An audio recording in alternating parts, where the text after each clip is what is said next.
If you feel like you're doing everything right, but you still aren't booking clients, this episode is for you. I see this all the time. Makeup artists putting in effort, posting on social, but struggling to actually get people to book them. Today, we're going to break down the real reasons why this is happening and, more importantly, how you can fix it. And I'm not just talking about marketing and posting on social. We're going to talk about your actual work, the quality of your photos, and how you're presenting yourself as a professional. Because the truth is, all of these things are so important to attracting, booking, and retaining clients. Let's start with the most common mistakes that I think are holding makeup artists back from getting clients. And I want you to really listen to these with an open mind because this isn't about blaming yourself. It's just about recognizing areas you can improve so you can start getting results.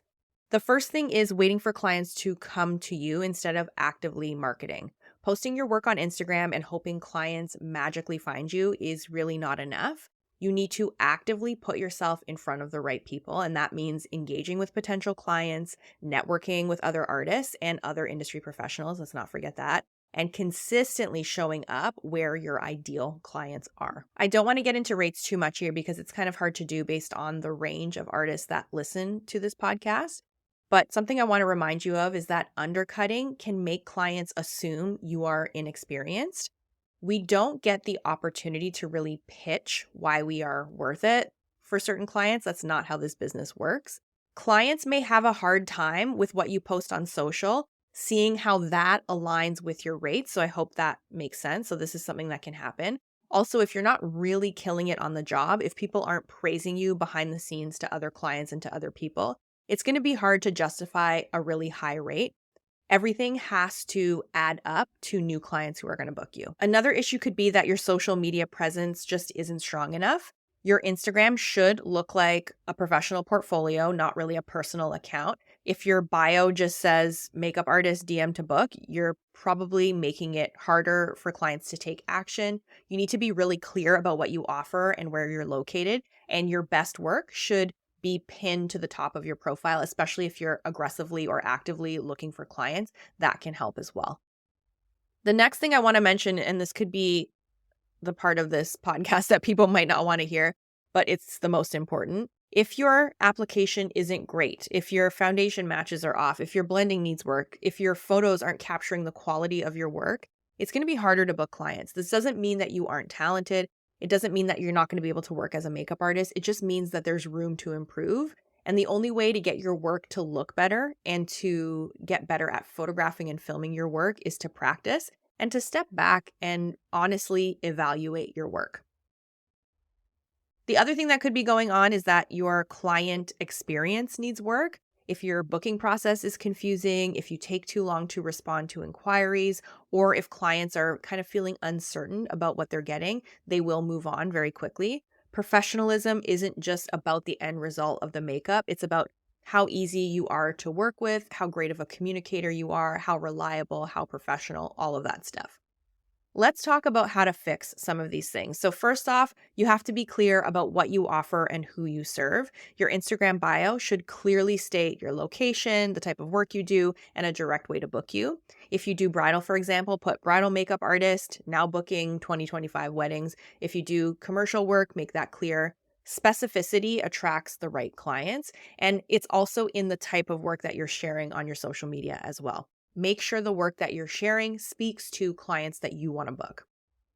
Improving the quality of your work and photos is also going to be a big help. This doesn't mean going out and buying a really expensive camera. It just means that you should take a step back and look at the work that you're posting. Is it well lit? Are the photos in focus? Are the colors of your makeup accurate? Are you showing makeup that looks polished and professional? If you need to improve your skills and you know you need to, and I think there's always room for improvement, but in those first couple of years, you can make really big jumps in your ability as a makeup artist if you practice more. And I'm talking a lot. A couple makeup applications a week. You should be doing this every week.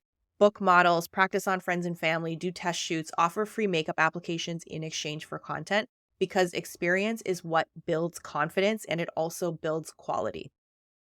Next up, you may want to look at your social media and figure out how to optimize your social media presence. And by that, I mean not completely redoing everything, not going and deleting everything, but look at your feed and pin 3 of your best makeup looks to the top of your profile. These should be the images that best represent your work. For artists listening that are in personal services like bridal special events, use captions that speak directly to potential clients. So instead of saying soft glam on my client and then tagging your client, say soft glam bridal look, booking 2025 weddings now, or only a few bookings for 2025 weddings left. Instead of just throwing up a post, doing a simple caption that doesn't really pull anybody in, try doing that. And show more of your process in stories. People book artists that they feel familiar with and they feel like you're almost kind of a personality. So make sure you are sharing stuff on your stories as often as you can. We have to talk about improving your booking process. If a client has to DM you and ask 10 questions and wait 3 days for a response, they're going to move on to somebody else. You should have a very clear, structured way for people to book.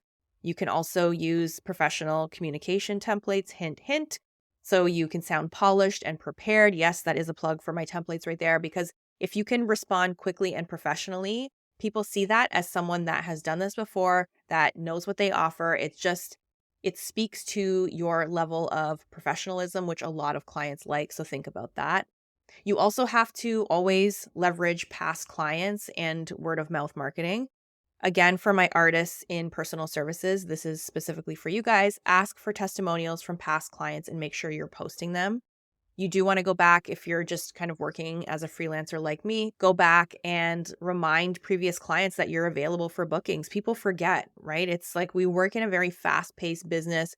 People are constantly scrolling on social. They're seeing new makeup artists, but if they've already worked with someone that they like, a simple message like, "Hey, whatever the client's name is, I loved working with you. Just want to see how everything's going. If you ever need a makeup artist again or you know someone who does, I'd definitely be interested." These little messages can make a big difference.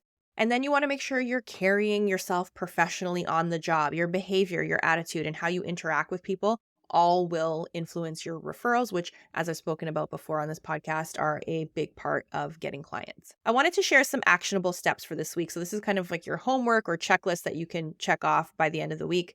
Step one would be to optimize your Instagram bio. Make sure it states your location, services, and how to book you.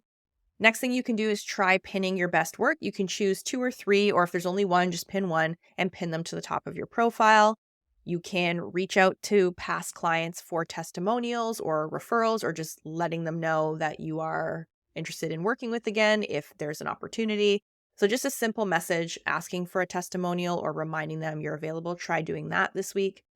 The last thing you may want to try this week, just post a little more often to your stories. You can do client education tips, some behind the scenes, show some of your favorite products. Just get something up there that shows that you're doing the job, that you have some sort of experience, knowledge, whatever it is. And this will start to position you as an expert. People like seeing these things. They don't just like seeing the polished photos or before and afters. A little bit more about you and some of your preferences and just some of the things that you're doing on stories can help. What you can take away from this episode: getting clients is not just always about talent. It's about being visible, professional, and easy to book. And more importantly, it's about making sure that your work is actually up to the standard that it needs to be. If you're struggling to book clients, take a step back and ask yourself, am I really doing everything I can to improve my skills, my presentation, my visibility? And if not, you definitely have the power to change that. If you found this episode helpful, make sure to follow the podcast and share it with a makeup artist who may need to hear this. And if you want even more strategies to grow your business, you can check out my Artist to Artist membership. You can also leave any questions in the YouTube comments if you're listening there. I would love to hear from you, and I will talk to you next week.